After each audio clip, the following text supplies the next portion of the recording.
প্রিয় এলাকাবাসী, একটু মনোযোগ দিন।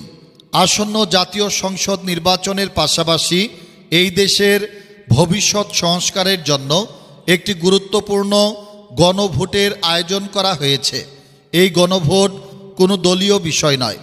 এটি ঠিক করবে দেশ চলবে পুরনো নিয়মে নাকি নতুন ন্যায়ের নিয়মে।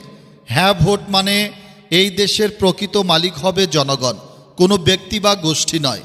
হ্যাঁ ভোট মানে 10 বছরের বেশি কেউ প্রধানমন্ত্রী থাকতে পারবে না, কোনো দলীয় প্রধানমন্ত্রী হতে পারবে না। হ্যাঁ ভোট মানে ক্ষমতার ভারসাম্য তৈরি হবে, একজনের হাতে সব ক্ষমতা থাকবে না। হ্যাঁ ভোট মানে দ্বিকক্ষ বৈশিষ্ট্য সংসদ, যাতে আইন পাশ হবে আরও যাচাই বাছাইয়ের মাধ্যমে। হ্যাঁ ভোট মানে ভোট আর চুরি হবে না, নির্বাচন হবে সবার বিশ্বাসের জায়গা। হ্যাঁ ভোট মানে ক্ষমতায় যেই থাকুক তাকে জবাব দিতে হবে জনগণের কাছে। হ্যাঁ ভোট মানে রাষ্ট্রপতির ক্ষমতার ভারসাম্য আনা, রাষ্ট্রপতি চাইলেই কাউকে ক্ষমা করে দিতে পারবে না। হ্যাঁ ভোট মানে বিচার আর রাজনীতির খেলনা হবে না, বিদেশে টাকা পাচার করতে পারবে না, আইন চলবে আইনের মতো। হ্যাঁ ভোট মানে নারীর প্রতিনিধিত্ব বাড়বে, রাষ্ট্র পরিচালনায় নারীর কণ্ঠ আরও শক্ত হবে।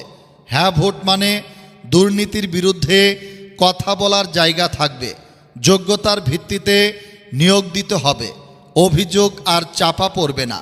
হ্যাঁ ভোট মানে ধর্ম, ভাষা বা পরিচয়ের কারণে কেউ ছোট হবে না, এই রাষ্ট্র হবে সবার। হ্যাঁ ভোট মানে সন্ত্রাসকে রুখে দেওয়া, অন্যায়ের সামনে দাঁড়ানো।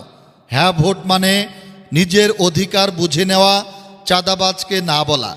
আর মনে রাখবেন, দেশের কোনো গুরুত্বপূর্ণ সিদ্ধান্ত আর গোপনে হবে না, সব হবে সংসদের মাধ্যমে জনগণের চোখের সামনে।